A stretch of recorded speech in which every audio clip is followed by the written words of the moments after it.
एक लड़का था जिसे हाइकिंग का बहुत शौक था। उसे पहाड़ों से, जंगलों से और अकेलेपन से एक अलग ही लगाव था। वह अक्सर बिना किसी को बताए ही अपनी बैग पैक करता और निकल पड़ता था किसी नई मंजिल की तलाश में। एक दिन वह एक बेहद कठिन और ऊबड़-खाबड़ पहाड़ी रास्ते पर चढ़ाई कर रहा था। आसपास कोई नहीं था, बस वो, उसका बैग और शांत प्रकृति। अचानक उसका पैर फिसला और वह एक गहरी खाई में जा गिरा। गिरने के दौरान उसका हाथ एक बड़े पत्थर के बीच बुरी तरह से फंस गया। उसने बहुत कोशिश की, धक्का दिया, खींचा, चिल्लाया, लेकिन उसका हाथ नहीं निकला। धीरे धीरे खाना खत्म हो गया, पानी भी नहीं बचा। उसके पास एक छोटा सा चाकू था। उसने उससे पत्थर काटने की कोशिश की, लेकिन वह पत्थर हिला तक नहीं। 4 दिन बीत गए।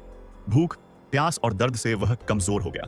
उसके दिमाग पर इसका असर होने लगा। उसे अजीब अजीब चीजें दिखने लगी। 5वें दिन जब वह लगभग टूट चुका था, उसे एक विजन आया। वह अपने बेटे के साथ खेल रहा था, हंस रहा था। उसने खुद से कहा, मैं जिंदा रहूंगा, मुझे अपने बेटे के लिए जिंदा रहना है। फिर उसने हिम्मत जुटाई और अपने फंसे हुए हाथ की हड्डी तोड़ दी। चीखें निकल पड़ी, लेकिन वो रुका नहीं। फिर उसने चाकू से धीरे धीरे अपना हाथ काटना शुरू किया।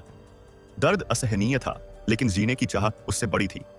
उसने अपने कटे हुए हाथ की एक वीडियो भी बनाई, शायद दुनिया को बताने के लिए कि उसने कैसे हार नहीं मानी। कटे हुए हाथ के साथ वह वहां से बाहर निकल पड़ा। सूरज की रोशनी उसे नई उम्मीद दे रही थी। कुछ दूर चलने के बाद उसे एक परिवार दिखा जो पिकनिक पर आया हुआ था। उन्होंने उसे तुरंत पानी दिया, मदद की और अस्पताल पहुंचाया। उसका जीवन बच गया, पर उसने हाइकिंग नहीं छोड़ी। अब वह और भी समझदारी से हाइकिंग करता है, सबको बताकर।